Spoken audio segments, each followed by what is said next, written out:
कैसे हैं आप लोग। जैसा कि आप लोग जानते हैं कि हम लोगों ने नंबर सिस्टम स्टार्ट किया हुआ था और नंबर सिस्टम में हम लोगों ने यूनिट डिजिट स्टार्ट किया हुआ है। यूनिट डिजिट में जैसा कि आप लोग जानते हैं कि हम लोगों ने पहले पार्ट में बेसिक पूरा कर लिया था और बेसिक पार्ट में करते समय हम लोग ये भी बताया था कि हमने जितने भी नंबर थे उनको 3 पार्ट में डिवाइड किया था। 3 पार्ट में वो कौन कौन से थे, जैसे 0 था, 1 था, 5 था, 6 था। एक तो ये नंबर थे। इन नंबरों में हमने बताया हुआ था कि इन नंबरों में इनकी डिजिट पर कोई भी फर्क नहीं पड़ता है, चाहे जितनी पावर हो या ना पावर हो। तो दूसरे अगला नंबर जो था वो हमने बताया था 2, 3, 7, 8। इसमें हमने बताया हुआ था कि ये जो नंबर है इसमें 4-4 के पेयर बनते हैं, जितनी भी पावर होगी उसको 4 से डिवाइड करेंगे।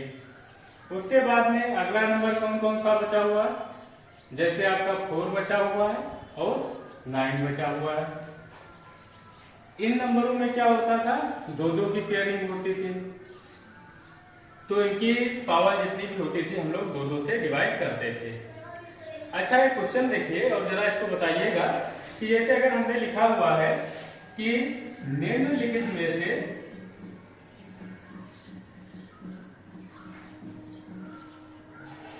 ये हमने सवाल लिखा हुआ है, इसमें लिखा हुआ है निम्नलिखित में से कौन सी संख्या पूर्ण वर्ग संख्या जो होगी उसका इकाई का अंक नहीं हो सकता है।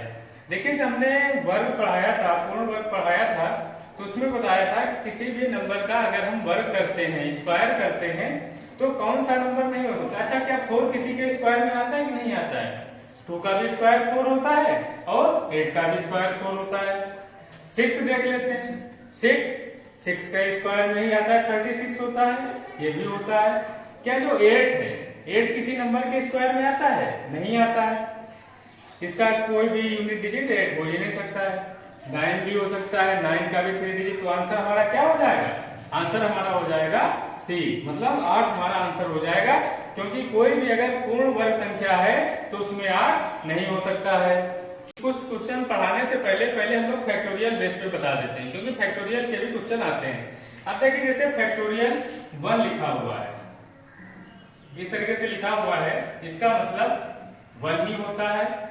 अगर फैक्टोरियल 2 लिखा हुआ है तो इसका मतलब होता है 2 into 1। इसी तरीके से अगर फैक्टोरियल 3 लिखा हुआ है तो इसका मतलब ये होता है 3 into 2 into 1। इसी तरीके से अगर फैक्टोरियल 4 लिखा हुआ है, इसका मतलब होता है 4 into 3 into 2 into 1। इसी तरीके से अगर फैक्टोरियल 5 लिखा हुआ है, इसका मतलब ये होता है 5 into 4 into 3 into 2 into 1। अब देखिए, अब एक चीज का ध्यान रखिएगा, यहाँ पे 5 into 2 आ गया, ठीक है। यहाँ पर 5 into 2 आ गया, इसका मतलब यहाँ पर इनकी सबकी मल्टीप्लाई अगर करेंगे तो यूनिट डिजिट क्या हो जाएगा? 0 हो जाएगा। क्यों? क्योंकि 5 दूनी 10 होता है। उसके बाद में चाहे फैक्टोरियल 6 लिखा हो, चाहे 7 लिखा हो, चाहे 8 लिखा हो, इस चीज का हमें ध्यान रखना है कि अगर फैक्टोरियल 4 के बाद में हमें किसी भी नंबर को काउंट नहीं करना है। क्यों? क्योंकि अगर इसके आगे का कोई भी नंबर लेंगे तो इसका इकाई का अंक निश्चित ही रूप से 0 रहेगा। लिखा हुआ है 23 into 45 into 36 into 29 into 22। अब देखिए, जब यहाँ पर इकाई का अंक पूछा जाता है तो आपसे पूछा जाएगा कि इकाई का अंक बताइए। जब इस तरीके से पूछा जाएगा तो आप देखिए, वैसे हम लोग हमेशा क्या करते हैं, यूनिट डिजिट को ही लेते हैं, उनकी आपस में मल्टीप्लाई कर लेते हैं। लेकिन यहाँ पर हमने देखा कि यूनिट डिजिट पर एक नंबर ऐसा है जिसमें 5 लिखा हुआ है और यहाँ पर एक डिजिट ऐसी है जिसमें 2 लिखा हुआ है। अच्छा, 5 और 2 की मल्टीप्लाई कितनी होती है? 10 होती है। जब 5 और 2 की मल्टीप्लाई 10 होती है तो इसका मतलब आंसर हमको आंख मीच करके ऐसे ही लगा देना है कि आंसर क्या हो जाएगा? 0 हो जाएगा। जैसे ये सवाल लिखा हुआ है 30 की पावर 5, 6, 2। के गैर शून्य इकाई का अंक। मतलब यहाँ पर जब इसको चालू करेंगे तो यहाँ पे जीरो तो बहुत सारे आएंगे, उन जीरो को छोड़ करके उसके बाद में इकाई का अंक क्या होगा। इसका मतलब ये है जो यहाँ पर जीरो लिखा हुआ है इसका हमारे पास कोई भी यूज ही नहीं है, क्योंकि उसने पहले ही पूछ दिया गैर शून्य, मतलब जहाँ पे शून्य को काउंट नहीं करना है। तो इसका मतलब ये हो गया 3 की पावर 5 6 2। अब देखिए जब हम लोग 3 लेते हैं, अब आपको याद होना चाहिए कि 3 कितने की पेयरिंग में आता था, 4 की। इसका मतलब यह है कि इसको आप पहले कितने से डिवाइड करेंगे, 4 से डिवाइड करेंगे। जब हम लोग 4 से डिवाइड करेंगे तो जो 3 की पावर होगा रिमाइंडर वाला लिखते हैं। अब देखिए जब रिमाइंडर 116 तो 2 बचा तो 2 ही लिख लेंगे। तो 3 की पावर 2 की वैल्यू कितनी होती है, 9 होती है। तो यहाँ पे कितना आंसर हो जाएगा, इकाई का अंक कौन सा हो जाएगा, 9 हो जाएगा। जैसे लिखा हुआ है 3 की पावर n के इकाई का अंक 1 है। अब देखिए जब यहाँ पर इकाई का अंक दिया गया है, जब हमको इकाई का अंक दिया गया है, दूसरे हम लोग क्या करते थे, क्या हमें पूरे डिजिट से मतलब होता है, नहीं होता है, इससे कोई मतलब नहीं। इसका मतलब हमें 3 की पावर केवल कितना लेना है, n लेना है। जब 3 की पावर n है और इकाई का अंक 1, ये हमारा इकाई का अंक है, तो भैया जरा आप ही बता दीजिए कि 3 की पावर n, 3 की पावर कितना करें कि इकाई का अंक 1 हो जाए।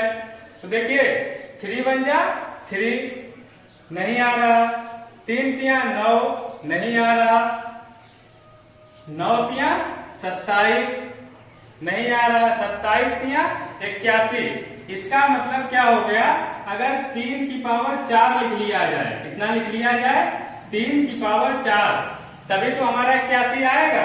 तो n का मान कितना हो गया, n का मान हो गया 4। जब n का मान 4 हो गया, लेकिन हमें तो इसका मान निकालना है, इसके इकाई का अंक क्या होगा, यहाँ पर इकाई का अंक, यहाँ पर ये भी मान लीजिए इकाई का अंक ही, क्योंकि हमारा इकाई का अंक ही चल रहा है, तो हमको इकाई के अंक से मतलब है। तो देखिए क्या हमको इतने से मतलब है, नहीं, इतने से ही मतलब है। जब हमको इतने से ही मतलब है, इसका मतलब 7 की पावर कितना हो जाएगा, 4 हो जाएगा। अब भैया जब 7 की पावर 4 हो गया, तो आप लोगों को पता होना चाहिए 7 की पावर 4 का वैल्यू कितना होता है। अब देखिए अगर इसको हम लोग अगर याद लर्न नहीं है तो 49 इंटू 49 कर लीजिए, नो प्रॉब्लम, और 9 ना 81, यही हमारा क्या हो जाएगा, आंसर हो जाएगा। जैसे यहाँ पे लिखा हुआ क्वेश्चन हमारा factorial 1 plus factorial 2 plus factorial 3 plus factorial 5 4, इस तरीके से हमने फैक्टोरियल 100 तक लिखा। अब यहाँ पर भी आपसे पूछेगा क्या इकाई का अंक ज्ञात कीजिए। अभी हमने आप लोगों को जब फैक्टोरियल स्टार्टिंग में ही बताया था, हमने कहा था यहाँ पे फैक्टोरियल 5 में इकाई का अंक कितना होता है, 0 होता है। तो इसका मतलब इसके आगे जो भी नंबर आएंगे, हर एक नंबर में इकाई का अंक 0 आना कंपलसरी है। लेकिन हमको इसको देखना है, अच्छा फैक्टोरियल 1 की वैल्यू 1 ही होती है और फैक्टोरियल 2 की वैल्यू 2 होती है। फैक्टोरियल 3 की वैल्यू हमने क्या बताया था, जो भी नंबर होता है उसको 1 तक मल्टीप्लाई करते हैं तो कितना हो जाएगा, 3 दूनी 6 प्लस इसी तरीके से अगर फैक्टोरियल 4 की वैल्यू करते हैं तो कितनी हो जाएगी, इसको भी कर लीजिए, 4 इंटू 3 इंटू 2 इंटू 1। तो देखो 4 यहाँ 12 दूनी 24, इकाई का अंक तुमको लेना है केवल, तो फिर हम पूरा क्यों ले, देखिए 6 4 10 2 12 में 13, तो इकाई का अंक कितना हो जाएगा, 3 ही आप लोगों का आंसर हो जाएगा। ये जैसे ये लिखा हुआ है 137 की पावर 13 की पावर 47 का इकाई का अंक ज्ञात कीजिए। अब देखिए जब इसको हमको करना है तो हमें इससे तो कोई मतलब होता नहीं है, तो 7 की पावर 13 की पावर 47। एक चीज का और याद रखिएगा एक ये पावर, अगर 2 की पावर 3 की पावर 2 लिखा हुआ है और 2 की पावर 3 की पावर 2 लिखा है, इन दोनों में अंतर होता है। इसका मतलब मल्टीप्लाई होता है जब और इसको भी हम लोग बाद में करेंगे। जब इसका मतलब मल्टीप्लाई होता है तो इसको अगर हम लोग देखें तो क्या हो जाएगा, 13 इंटू 47। इसको 4 से डिवाइड कर लीजिए, जो रिमाइंडर आता है उसको हम लोग मल्टीप्लाई कर लेंगे। इसको देखिए करेंगे तो कितना हो जाएगा, 1 इंटू, इसको करेंगे तो इंटू 3 हो जाएगा। इसका मतलब 3 रिमाइंडर बचेगा, तो 7 की पावर 3 लिख लेंगे। 7 की पावर जब 3 लिखेंगे तो इसका मतलब कितना होता है, 3 4 3। और हमें तो इकाई का अंक चाहिए, तो इकाई का अंक कितना हो जाएगा, 3 हो जाएगा। यही आप लोगों का आंसर हो जाएगा। ये क्वेश्चन आप लोगों के सामने लिखा हुआ है, ये CGL मेंस 2018 में आया हुआ है। यूनिट प्लेस के क्वेश्चन अक्सर आप लोगों के हर एग्जाम में आते रहते हैं। अब देखिए जब आते रहते हैं तो हम लोगों को क्या करना है, जैसे ये नंबर देखना है, हमें पूरे डिजिट से तो वैसे भी कोई मतलब नहीं होता है। आप देखिए 3 की पावर 24, तो जो 3 नंबर है 4 4 के पेयर में ही आता था। अगर 4 से डिवाइड करेंगे तो यहाँ पर रिमाइंडर कितना होगा, 0 हो जाएगा। और जब रिमाइंडर 0 हो जाएगा तो इसका मतलब 3 की पावर 4 लेते थे, माइनस यहाँ पर 7 ले लेंगे, इसको भी 4 से डिवाइड करेंगे। क्यों, क्योंकि ये भी 4 के डिजिट में आता था।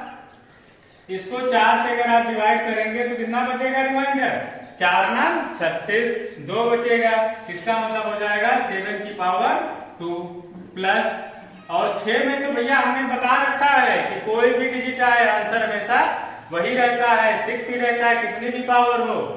अब देखिए इसका मान कितना होता है, 1 होता है, और इसका मान 9 प्लस 6।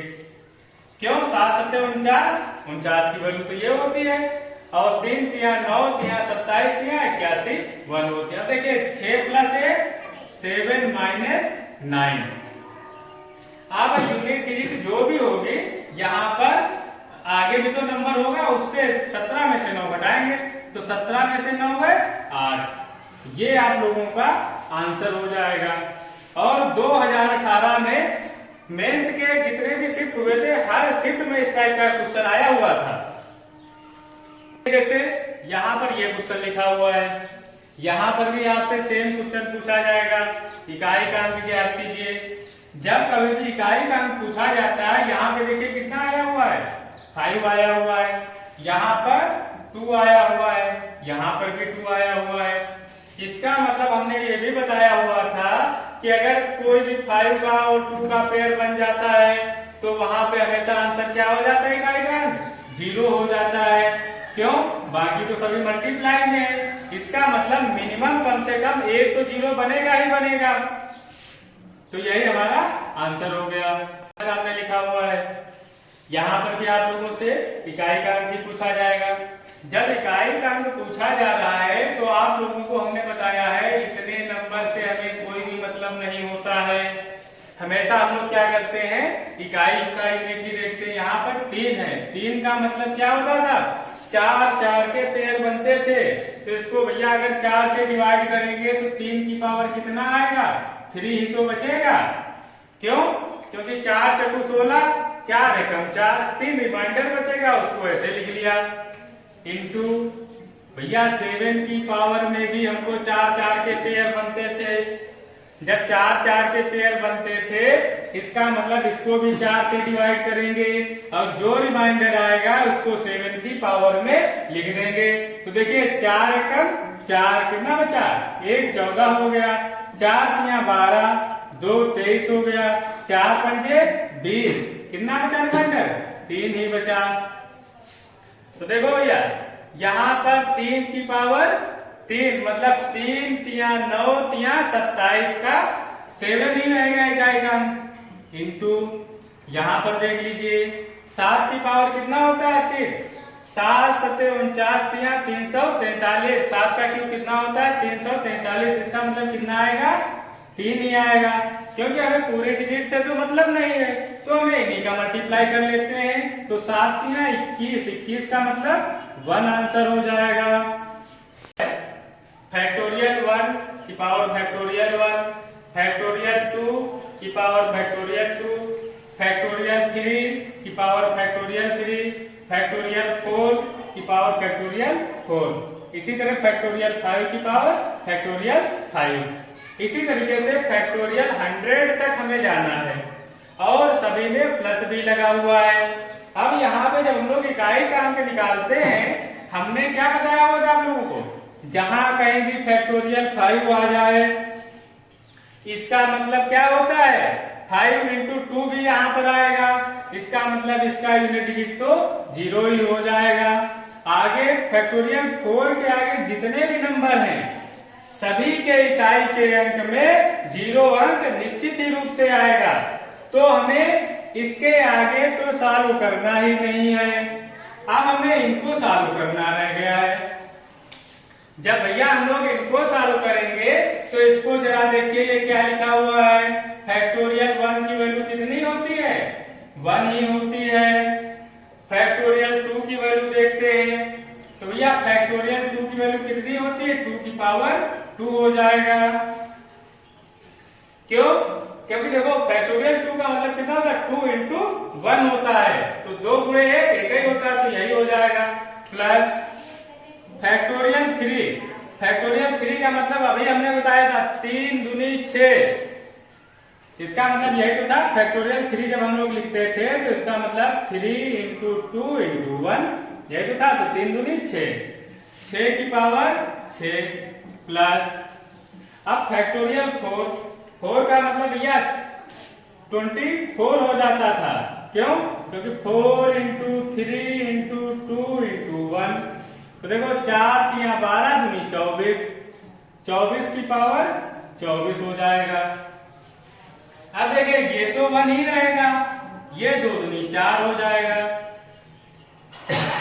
और हमने बताया था 6 की पावर कुछ भी हो 6 ही आता है। प्लस अब भैया 4 की पावर, 4 में हमने ये बताया था कि अगर 4 की पावर 1 होता है तो 4 ही आता था, 4 की पावर 2 होता था तो 16 आता था, 4 की पावर 3 करेंगे, इसका मतलब अगर कोई भी नंबर की पावर ऑड है, विषम संख्या है, तो वही नंबर आएगा। अगर इवन पावर है तो आंसर क्या होगा, 6 और 24 की 4 की पावर कितनी पावर है, सम है, तो यहाँ पे कितना हो जाएगा, 6 हो जाएगा। तो देखो भैया इसको जोड़ लेते हैं, 6 6 12, 12 4 16, 16 और 17, जब 17 आया तो इकाई का अंक कितना हो गया, 7 हो गया, तो यही हमारा आंसर हो गया। 433 इंटू 456 इंटू 43n के इकाई का अंक n+2 है, तो n का मान ज्ञात कीजिए। और ये क्वेश्चन आप लोगों के एसएससी में आया हुआ है। ये आप लोगों के ऑप्शन दिए गए हैं 1 8 6 3। जब ये ऑप्शन दिए गए हैं, अगर हम लोग इसको करते हैं तो इसको हम लोग कैसे करते हैं, तो देखिए यहां पर भी इकाई का अंक ले लेते हैं। तो देखो 6 तिया 18, 18 का मतलब 8 हुआ, 8 इंटू n, तो इसका मतलब कितना हो गया, 8 इंटू n। और यहाँ पर भैया कितना है, n+2। अब देखिए n+2 है, अब यहाँ पर इसको कैसे करेंगे, ऑप्शन से करेंगे। अगर ऑप्शन से 1 रखते हैं तो 8 एकम 8, और यहाँ पर 1+2 3 हो जाएगा, इसका मतलब सेटिस्फाइड नहीं हो रहा है। यहाँ पर करते हैं तो 8 8 64 मतलब 4, 4 और 2 6, नहीं हो रहा है। यहाँ पर देख लीजिए 8 छंग 48, अगर इसकी वैल्यू रख लेते हैं तो 8 गुणे 6, 8 छंग 48 मतलब 8 हुआ, और यहाँ पर 6 रखते हैं, 6 + 2 8। देखिए यही सेटिस्फाइड किया, क्या उसके अलावा कोई दूसरा ऑप्शन सेटिस्फाइड किया, 3 रख करके देख लेते, तो 8 दिया 24, 24 का मतलब 4 होता, और 3 2 5, ये नहीं सेटिस्फाइड हुआ, तो आंसर हमारा क्या हो जाएगा, यही आंसर हो जाएगा। ओके दोस्तों, आज के लिए हम लोग इतना ही रखते हैं और हम लोग यूनिट पार्ट को खत्म करते हैं। Okay, thank you.